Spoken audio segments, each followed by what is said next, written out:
उत्पत्ति अध्याय 19। सांझ को वे दो दूत सदोम के पास आए और लूत सदोम के फाटक के पास बैठा था। सो उनको देखकर वह उनसे भेंट करने के लिए उठा और मुंह के बल झुककर दंडवत कर कहा, हे मेरे प्रभुओं, अपने दास के घर में पधारिए और रात भर विश्राम कीजिए और अपने पांव धोइए, फिर भोर को उठकर अपने मार्ग पर जाइए। उन्होंने कहा, नहीं, हम चौक ही में रात बिताएंगे। और उसने उनसे बहुत विनती करके उन्हें मनाया। सो वे उसके साथ चलकर उसके घर में आए और उसने उनके लिए जेवनार तैयार की और बिना खमीर की रोटियां बनाकर उनको खिलाई।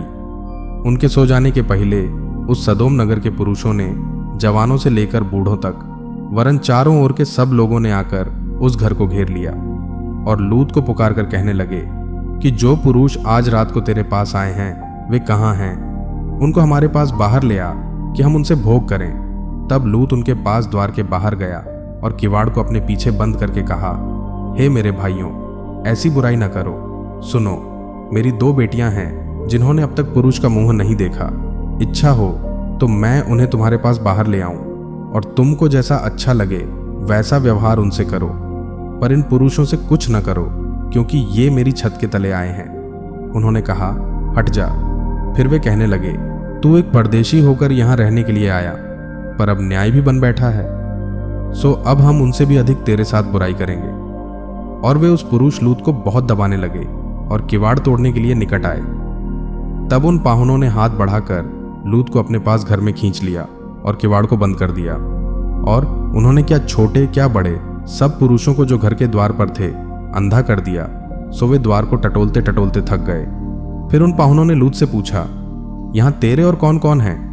दामाद, बेटे, बेटियां व नगर में तेरा जो कोई हो, उन सबों को लेकर इस स्थान से निकल जा, क्योंकि हम यह स्थान नाश करने पर हैं, इसीलिए कि उसकी चिल्लाहट यहोवा के सम्मुख बढ़ गई है और यहोवा ने हमें इसका सत्यानाश करने के लिए भेज दिया है।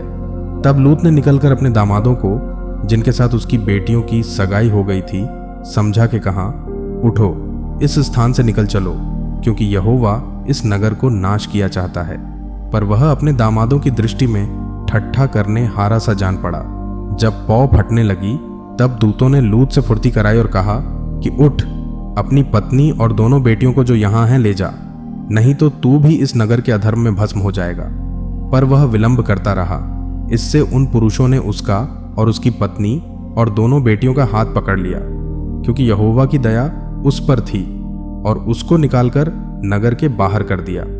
और ऐसा हुआ कि जब उन्होंने उनको बाहर निकाला तब उसने कहा, अपना प्राण लेकर भाग जा, पीछे की ओर न ताकना और तराई भर में न ठहरना, उस पहाड़ पर भाग जाना, नहीं तो तू भी भस्म हो जाएगा। लूत ने उनसे कहा, हे प्रभु, ऐसा न कर। देख, तेरे दास पर तेरी अनुग्रह की दृष्टि हुई है और तूने इसमें बड़ी कृपा दिखाई कि मेरे प्राण को बचाया है, पर मैं पहाड़ पर भाग नहीं सकता, कहीं ऐसा ना हो कि कोई विपत्ति मुझ पर आ पड़े और मैं मर जाऊं। देख, वह नगर ऐसा निकट है कि मैं वहां भाग सकता हूं, और वह छोटा भी है। मुझे वहीं भाग जाने दे, क्या वह छोटा नहीं है? और मेरा प्राण बच जाएगा। उसने उससे कहा, देख, मैंने इस विषय में भी तेरी विनती अंगीकार की है कि जिस नगर की चर्चा तूने की है उसको मैं नाश न करूंगा। फुर्ती से वहां भाग जा, क्योंकि जब तक तू वहां न पहुंचे तब तक मैं कुछ न कर सकूंगा। इसी कारण उस नगर का नाम सोअर पड़ा। लूत के सोअर के निकट पहुंचते ही सूर्य पृथ्वी पर उदय हुआ। तब यहोवा ने अपनी ओर से सदोम और अमोरा पर आकाश से गंधक और आग बरसाई, और उन नगरों को और संपूर्ण तराई को और नगरों को और उस संपूर्ण तराई को और नगरों के सब निवासियों, भूमि की सारी उपज समेत नाश कर दिया। लूत की पत्नी ने जो उसके पीछे थी दृष्टि फेर के पीछे की ओर देखा, और वह नमक का खंभा बन गई। भोर को इब्राहिम उठकर उस स्थान को गया जहां वह यहोवा के सम्मुख खड़ा था, और सदोम और अमोरा और उस तराई के सारे देश की ओर आंख उठाकर क्या देखा कि उस देश में से धधकती हुई भट्टी का सा धुआं उठ रहा है। और ऐसा हुआ कि जब परमेश्वर ने उस तराई के नगरों को, जिनमें लूत रहता था, उलट पुलट कर नाश किया, तब उसने इब्राहिम को याद करके लूत को उस घटना से बचा लिया। और लूत ने सोअर को छोड़ दिया और पहाड़ पर अपनी दोनों बेटियों समेत रहने लगा, क्योंकि वह सोअर में रहने से डरता था। इसलिए वह और उसकी दोनों बेटियां वहां एक गुफा में रहने लगे। तब बड़ी बेटी ने छोटी से कहा, हमारा पिता बूढ़ा है और पृथ्वी भर में कोई ऐसा पुरुष नहीं जो संसार की रीति के अनुसार हमारे पास आए। सो आ, हम अपने पिता को दाख मधु पिलाकर उसके साथ सोएं, जिससे कि हम अपने पिता के वंश को बचाए रखें। सो उन्होंने उसी दिन रात के समय अपने पिता को दाख मधु पिलाया। तब बड़ी बेटी जाकर अपने पिता के पास लेट गई, पर उसने न जाना कि वह कब लेटी और कब उठ गई। और ऐसा हुआ कि दूसरे दिन बड़ी ने छोटी से कहा, देख, कल रात को मैं अपने पिता के साथ सोई, सो आज भी रात को हम उसको दाख मधु पिलाएं।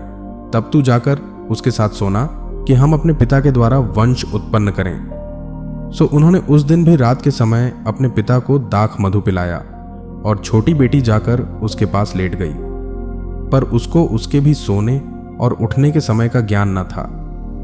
इस प्रकार से लूत की दोनों बेटियां अपने पिता से गर्भवती हुईं और बड़ी एक पुत्र जनी और उसका नाम मोआब रखा। वह मोआब नाम जाति का जो आज तक है मूल पिता हुआ।